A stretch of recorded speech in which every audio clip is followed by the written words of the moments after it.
Hello student, आज करा रहे हैं class 9th math chapter 9 circle exercise 9.2 का क्वेश्चन नंबर 5 है ये। इससे पहले मैं क्वेश्चन नंबर 1 2 3 4 ऑलरेडी बना चुका हूँ, आप देख सकते हैं यूट्यूब पे। तो क्वेश्चन नंबर 5 समझते हैं। ये क्वेश्चन नंबर 5 का जब हम ड्रॉ करते हैं तो इस तरह का डायग्राम बनेगा। तो क्वेश्चन का डायग्राम मैं समझाऊंगा, पहले क्वेश्चन पढ़ता हूँ। 3 girls Reshma, Salma and Mandeep are playing a game by standing on a circle of radius 5 meter drawn in a park. Reshma throw a ball to Salma, Salma to Mandeep, Mandeep to Reshma. If the distance between Reshma and Salma and between Salma to Mandeep is 6 meter each, what is the distance between Reshma and Mandeep? तो रेशमा और मनदीप के बीच की distance पूछी है। 3 girls हैं, रेशमा, सलमा और मनदीप, एक game खेल रहे हैं standing on a circle, circle पे खड़े होकर, जिसकी रेडियस 5 मीटर है। इन्होंने पार्क में ड्रॉ किया हुआ है सर्कल। रेशमा एक बॉल थ्रो करती है सलमा को, सलमा मनदीप को और मनदीप रेशमा को। If the distance between Reshma and Salma and between Salma to Mandeep is 6 metre each. Reshma और सलमा के बीच की डिस्टेंस और सलमा और मनदीप के बीच की डिस्टेंस 6 मीटर है, ठीक है ना। तो रेशमा और मनदीप के बीच की डिस्टेंस हमें निकालनी है। तो कोई एक सर्कल है जिसका सेंटर ओ है। पार्क में तीनों गर्ल्स इक्वल डिस्टेंस पे हैं। रेशमा और सलमा के बीच की डिस्टेंस और सलमा और मनदीप के बीच की डिस्टेंस दोनों की 6 मीटर है।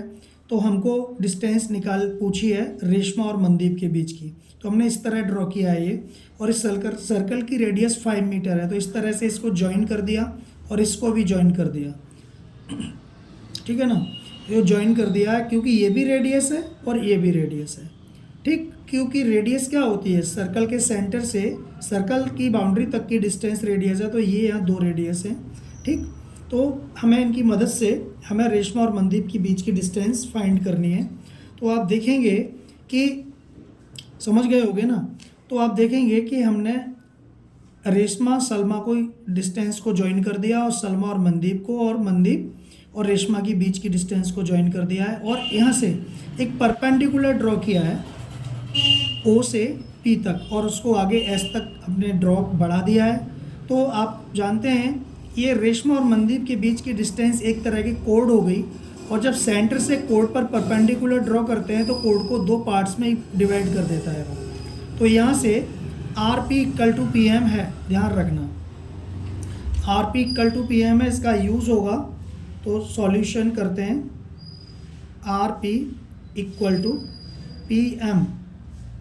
तो यहाँ रीज़न है कि perpendicular drawn from centre bisect the कोड। ये एक सर्कल में एक थ्योरम है ये। तो बच्चों मैंने रीज़न लिख दिया है, perpendicular drawn from centre bisect the कोड, यानी कि 90 डिग्री की है, ध्यान रखना।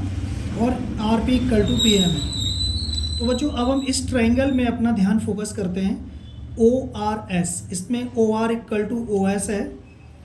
ओ R equal to O S, ये रेडियस ऑफ सर्कल है, क्योंकि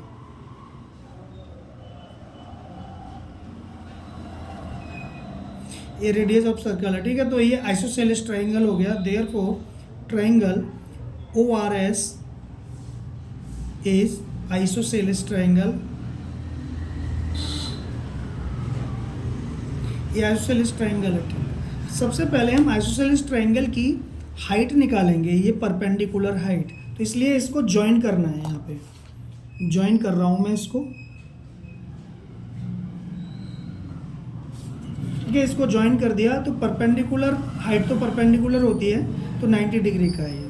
तो यहाँ पर जब ये कोई आइसोसेलेस ट्राइंगल जब परपेंडिकुलर ड्रॉ करते हैं तो 2 पार्ट्स में डिवाइड कर देता है उसके बेस को। तो ये क्यू है। अब यहाँ आर क्यू, ये क्यू है बच्चों, ठीक है। तो यहाँ पर R Q equal to Q S, R Q equal to Q S. तो परपेंडिकुलर जो ड्रॉ करते हैं ना, बाइसेक्ट कर देता है बेस को आइसोसेलेस ट्राइंगल में। ये एक थ्योरम है, पर कोई बात नहीं, अभी आप इस समझ लो 2 पार्ट्स में डिवाइड हो गया। ये रीज़न समझने के लिए लिख दो, perpendicular drawn from vertex bisect base.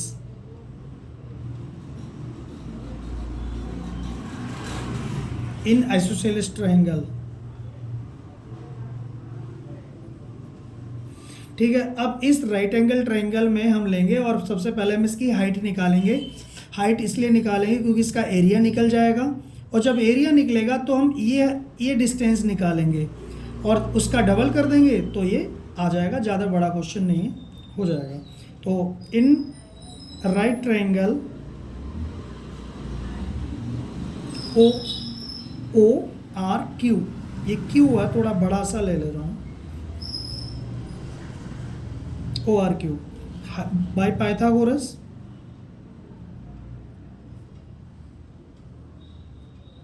Theorem. तो यहाँ हाइपोटेनिस का स्क्वायर इक्वल टू परपेंडिकुलर का स्क्वायर प्लस बेस का स्क्वायर।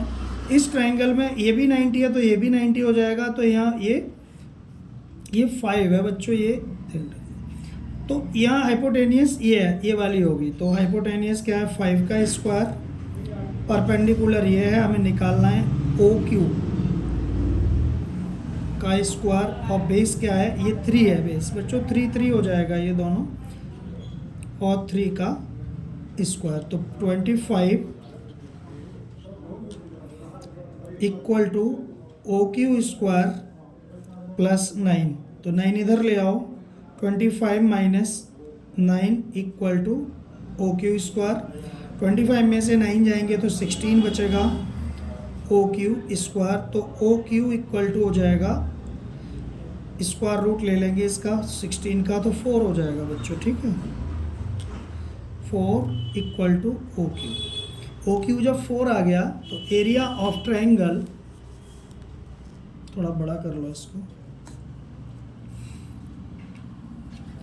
लिखो area of triangle O R S equal to 1/2 into base into height. ये फॉर्मूला होता है, आप सब जानते हैं इस फॉर्मूले को।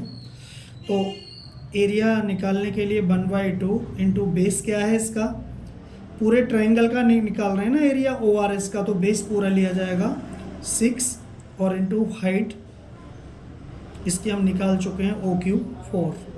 तो 2 से कट कर दो, ये 2 2 जा 4, 6 2 जा 12, तो इसका आ जाएगा 12 मीटर स्क्वायर। इसका एरिया आ गया 12 मीटर स्क्वायर। अब हम क्वेश्चन को यहाँ करते हैं, थोड़ा सा ही रह गया है बस।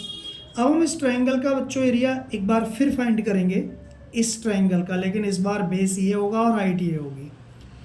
ठीक है, बेस ये होगा और हाइट ये होगी। अगेन यहाँ लिखो, again area of triangle O R S, but base ये होगा O S equal to 1/2 into base O S into R P. ठीक, तो बच्चों ओ आर एस जो है, ओ आर एस का एरिया हम कितना निकाल चुके हैं 12, तो यहाँ 12 भी लिख दो। 1/2 बेस कितना है इसका ओ एस, यानी कि 5 है, रेडियस ही है वो 5, और इंटू आर पी। तो ये क्रॉस मल्टीप्लाई में इधर चला जाएगा, 12 2 जा 24, 12 into 2 equal to 5 into R P. तो आर पी इक्वल टू 12 2 जा 24, 24/5।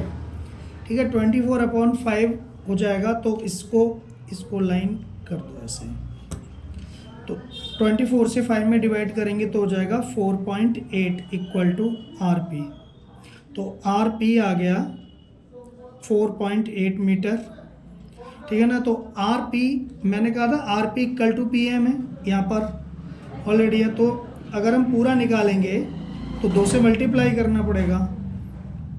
आर एम इक्वल टू, समझ गए ना आप, ये जो है ना आर पी हाफ है पूरे का, और आर एम डबल है आर पी का। R M equal to double है तो 2 इंटू 4.8 इक्वल टू 2 8 जा 16 का 6, और ये 2 4 जा 8 और 1 9, ये 9.6 मीटर आंसर आ गया। और हमारा क्वेश्चन हो गया, आपकी समझ में आ गया होगा अच्छी तरह से।